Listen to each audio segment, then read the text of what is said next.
Bintang. Ya, Pak Agus, mohon maaf mengganggu waktunya. Ya, tidak apa-apa. Ada waktu Pak panjenengan? Saya sediakan waktu untuk Bintang. Jadi begini Pak Agus, saya itu mendapatkan tugas dari pendidikan guru penggerak untuk mewawancarai kepala sekolah terkait pengambilan keputusan Pak Agus. Oke, ya. Bersedia Pak? Bersedia. Nanti saya ada beberapa pertanyaan Pak Agus yang harus Pak Agus jawab. Gitu ya? Insya Allah siap, ya Bintang. Yang pertama Pak Agus, selama ini bagaimana Pak Agus dapat mengidentifikasi kasus-kasus yang merupakan dilema etika atau bujukan moral Pak Agus? Kasus ini ya. Kasus, ya. Saya melihat dari sudut pandang moral dan hukum. Apabila kasusnya melanggar hukum, maka sudah tentu itu kasus bujukan moral, karena benar lawan salah. Sedangkan jika kasusnya benar lawan benar, maka sudah dapat dipastikan itu kasus ikut dilema etika. Jadi benar salah dan Ya, benar salah dan benar melawan benar. Kemudian selama ini Pak Agus, bagaimana Pak Agus dalam menjalankan pengambilan keputusan di sekolah kita ya Pak? Ya, di Wonotinggal. Iya betul, terutama untuk kasus-kasus di mana ada dua kepentingan yang sama-sama benar atau yang sama-sama mengandung nilai kebajikan Pak. Selama ini saya melakukan identifikasi kasus dari berbagai sudut pandang Bu Intan. Kemudian menimbang secara matang mana kasus yang paling benar, dan keputusan tersebut keputusan yang terbaik yang saya terapkan.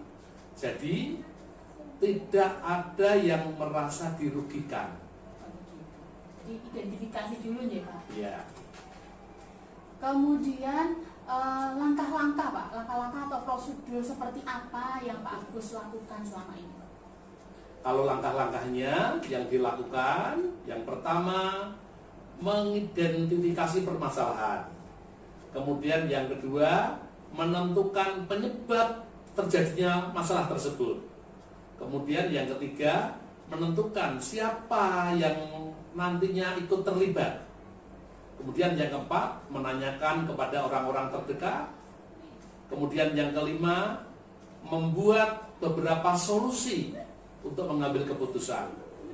Kemudian yang keenam menimbang lagi dari berbagai sudut pandang, dan yang terakhir adalah memutuskan. Kemudian hal-hal apa saja Pak yang selama ini Pak Agus anggap efektif dalam pengambilan keputusan, khususnya pada kasus-kasus dilema etika Pak? Untuk kasus dilema etika, saya melakukan analisis kasus, kemudian menentukan solusi menyesuaikan dengan peraturan dan norma yang berlaku, serta mengedepankan kepentingan umum yang bermanfaat untuk semua orang. Kemudian Pak Agus, hal-hal apa saja yang selama ini jadi tantangan dalam mengambil keputusan, khususnya pada kasus-kasus dilema etika Pak? Tantangannya ya Bu Iya, ya. tantangannya. Tentu tantangan dalam mengambil keputusan adalah mencari keputusan terbaik, karena kedua-duanya sama-sama benar. Itu. Oh iya Pak, dilema etika sama-sama benar. Sama-sama itu tadi, benar, ya. ya. Kemudian ini Pak, apakah Pak Agus punya jadwal tertentu dalam menyelesaikan kasus dilema etika? Kemudian apakah Pak Agus langsung menyelesaikan di tempat atau memiliki jadwal untuk menyelesaikannya? Kemudian bentuk atau prosedurnya seperti apa Pak yang dijalankan? Untuk kasus tentu kita harus melihat mana kasus yang ringan, mana kasus yang berat. Untuk kasus yang ringan langsung saya putuskan karena masalahnya ringan. Sedangkan kasus yang berat saya melakukan langkah-langkah seperti tadi. Ada identifikasi permasalahan, ada menemukan penyebab permasalahannya, seperti yang tadi nomor 3 saya sampaikan Bu Intan di awal. Kemudian ada nggak Pak seseorang atau faktor-faktor yang selama ini mempermudah atau membantu Pak Agus dalam mengambil keputusan, khususnya dalam kasus-kasus dilema etika? Ya, saya sebagai kepala sekolah tentu tidak sendiri. Ada stakeholder yang kami bentuk di sekolah. Dalam mengambil keputusan, saya selalu mengajak teman-teman warga sekolah atau pihak-pihak yang terkait, misalnya ada komite ya, untuk mencari dan menemukan solusi dari permasalahan itu. Jadi kerjasama gitu. Iya, kita libatkan. Kemudian dari semua hal yang telah disampaikan Pak Agus, pembelajaran apa yang dapat Pak Agus petik dari pengalaman Pak Agus dalam mengambil keputusan yang terkait dilema etika? Pelajaran yang saya ambil, saya sebagai kepala sekolah tentu bisa merasa menjadi lebih bijaksana dalam menganalisis sebuah permasalahan. Permasalahan itu saya jadikan pertimbangan bagaimana menentukan solusinya. Tentu solusi yang tepat dan terbaik. Itu Bu Intan. Terima kasih Pak Agus sudah meluangkan waktunya untuk saya wawancara. Semoga ilmu atau pengalaman yang disampaikan Pak Agus dapat bermanfaat buat saya pribadi dan semua orang. Ke depan mudah-mudahan Bu Intan selama menjadi guru penggerak senantiasa termotivasi. Saya yakin jawaban saya sebagai kepala sekolah mungkin banyak kurangnya, namun setidak-tidaknya menjadi gambaran. Doa saya Bu Intan kalau menjadi kepala sekolah bisa menjadi seorang pemimpin yang bijaksana. Amin. Itu. Terima kasih pangestunya Pak. Gitu. Terima kasih Pak Agus atas waktunya. Ya. Terima kasih. Assalamualaikum Bu Nunung. Waalaikumsalam Mbak Intan. Mohon maaf mengganggu waktunya. Dulu saya kan bukan mengikuti pendidikan guru penggerak. Nah ini saya sudah sampai modul 3.1 Bu. Kemudian ada tugas untuk mewawancarai 2 ke 3 kepala sekolah terkait pengambilan keputusan. Dan apakah Bu Nunung bersedia untuk saya wawancara? Ya. Jadi ada beberapa pertanyaan yang nanti akan saya berikan ke Bu Nunung. Yang pertama nih, selama ini bagaimana Bu Nunung dapat mengidentifikasi kasus-kasus yang merupakan dilema etika atau bukan dilema etika? Kalau dilema etika itu adalah kasus yang dimana kita mendapatkan keputusannya atau menentukan keputusannya itu dengan berbagai pertimbangan. Jadi misalnya kita harus ada pendapat dari orang lain, kemudian kita juga mempertimbangkan aturan, kebiasaan, kemudian ya pokoknya banyak sekali yang harus kita pertimbangkan. Tapi kalau rujukan orang itu adalah menurut saya itu keputusan yang diambil secara cepat, jadi tidak salah. Kemudian Bu, selama ini bagaimana Bu Nunung menjalankan pengambilan keputusan di sekolah ini ya BSD dan misal ini, terutama untuk kasus-kasus yang tadi mengandung dilema etika. Ada 2 kepentingan yang sama-sama benar atau sama-sama mengandung nilai kebajikan.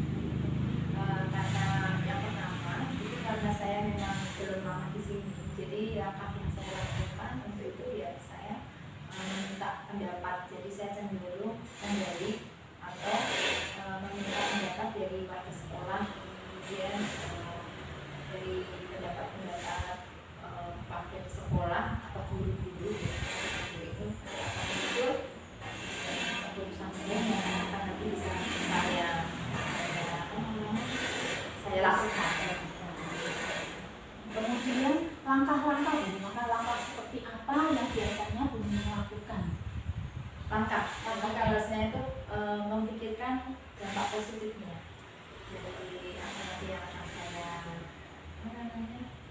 lakukan, artinya nanti keputusan saya itu saya berpikir pada dampak positif dan negatifnya, kemudian saya melihat di situ nilai-nilai dari kepentingannya. Jadi insya Allah tidak merugikan orang lain.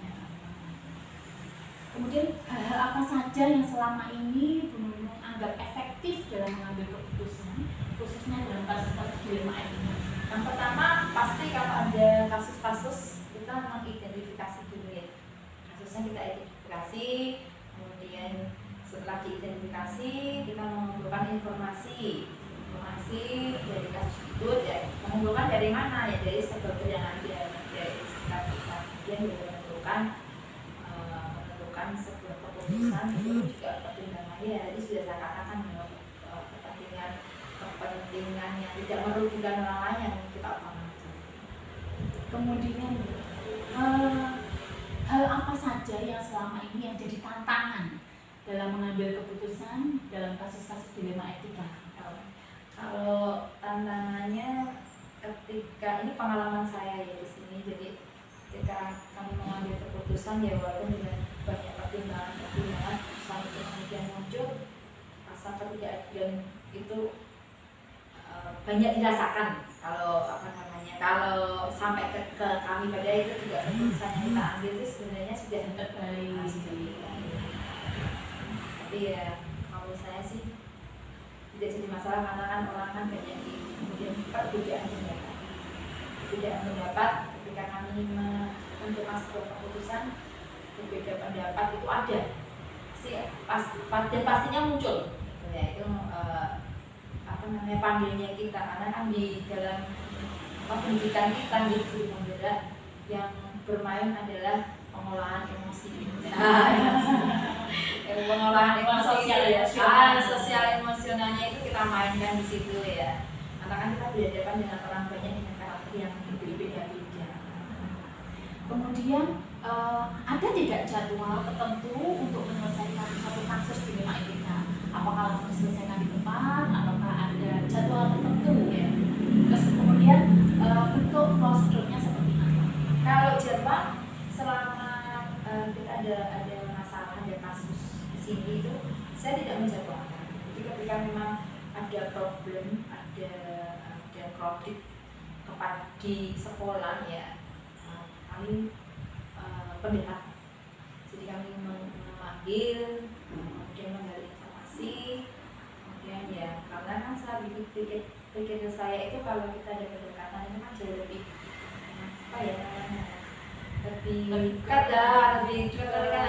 lebih terbuka untuk bercerita, kemudian di situ kita mainkan coaching kita, jadi gitu ya, artinya kita menggali, kemudian biar sajalah guru-guru ya memang kebetulan di sini kasusnya itu adalah person gitu, jadi biarlah guru yang mencari solusinya sendiri, kita mencari saja karena biasanya kalau keputusan kita walaupun kita mikirnya keputusan itu adalah keputusan yang terbaik yang dengan pertimbangan yang segala macam pertimbangan sudah kita pikirkan, tapi ada juga yang memang menurutnya itu keputusan itu tidak sesuai gitu.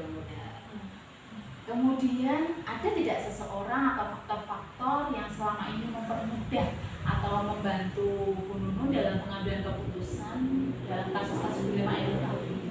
Ada Mbak Ita, jadi ada guru yang memang beliau lebih paham, lebih tahu karena kebiasaannya kan jauh lebih lama dari saya, yaitu dia senior, paham karakter masing-masing guru, kemudian kondisi sekolah hampir semuanya beliau tahu, jadi itu yang menjadi sumber, artinya salah satu sumber saya ketika kita harus menentukan keputusan yang akan kita ambil. Kemudian dari hal yang Panina sampaikan tadi, pembelajaran apa yang Panina dapatkan dari pengalaman Anda dalam hal mengambil keputusan? Jelas karena sudah ditugaskan menjadi pemimpin, jadi hal tersebut itu sebagai wawasan saya, terus kemudian pembelajaran saya untuk bisa lebih bijaksana, lebih bijak untuk menentukan keputusan. Karena kan kalau pemimpin itu kan banyak sekali yang menjadi intinya contoh untuk yang lainnya, seperti kalau di pendidikan itu kan ada Nasa Sungkodo, Betuli Handayani, ya itu kan dimainkan ketika kita menjadi pemimpin sebuah komunitas. Luar biasa, terima kasih Bu Nunun Ya. atas ilmu, sharing dan pengalamannya. Semoga bermanfaat untuk saya. Ya. Dan terima kasih juga waktunya. Ya, sama-sama. Kita saling belajar nih. Semoga apa yang